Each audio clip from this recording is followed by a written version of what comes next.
Birinci qrup qəbulda işlənən sual tipidir. 2020 deməli 4-cü ildə səhv eləmirəmsə işləndi bu sual. Bizə deyir ki, məhlulda əmələ gətirdiyi ionların sayı üçündə də eynidir. 1 mol hər bir deməli duzdan 1 mol götürülüb, eyni sayda ion verirlər.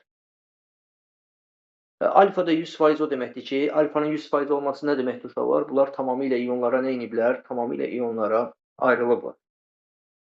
İndi burada biz birinci yaxşı olar ki, bunların deməli ionların yazaq, oradan baxsaq suala daha rahat olar bizə. Deməli burada kalium sulfatda siz mənə deyin görək, kalium sulfat neçə dənə ion verər uşaqlar? Kalium sulfat. Kalium sulfat neçə ion verər? Bir dənə kalium var. 3 ion. 3 ion. Deməli birincidə 3 ion. Dəmir ferrium SO4 neçə ion verər uşaqlar? Ferrium SO4. Bəli, bir dənə dəmir, bir dənə SO4. Alüminium xlorid neçə dənə ion verər uşaqlar? 4. Düzdür. 1 alüminium, 3 xlor, 4. Yaxşı. Magnezium sulfat neçə dənə ion verər uşaqlar? 2. 2 ion verir.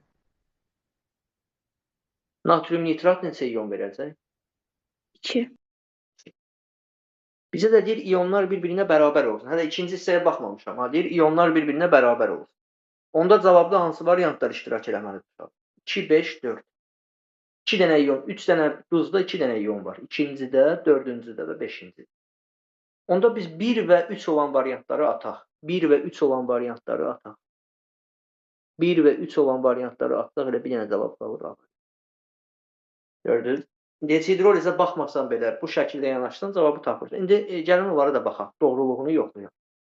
Bir hidroliz etmək qabiliyyəti var X duzunda. A variantında X duzu ikinci duzdur. İkinci duz uşağı var burada ferrium SO4-dür. Həqiqətən də burada zəif var deyənə.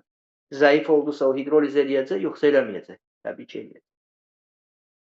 Y duzu, dördüncü duzu uyğun gəldi. Magnezium sulfat. Ona da plus qoyub. Magnezium bilirik zəifdir. Zəif olduğuna görə hidrolizə uğrayar. Z-də isə minus qoyub. Bizdə də Z-də 5 uyğun gəldi. Natrium nitratdır. Bu hidroliz eləməz. Axı burada zəif yoxdur. Zəif olmadısa hidroliz eləməz.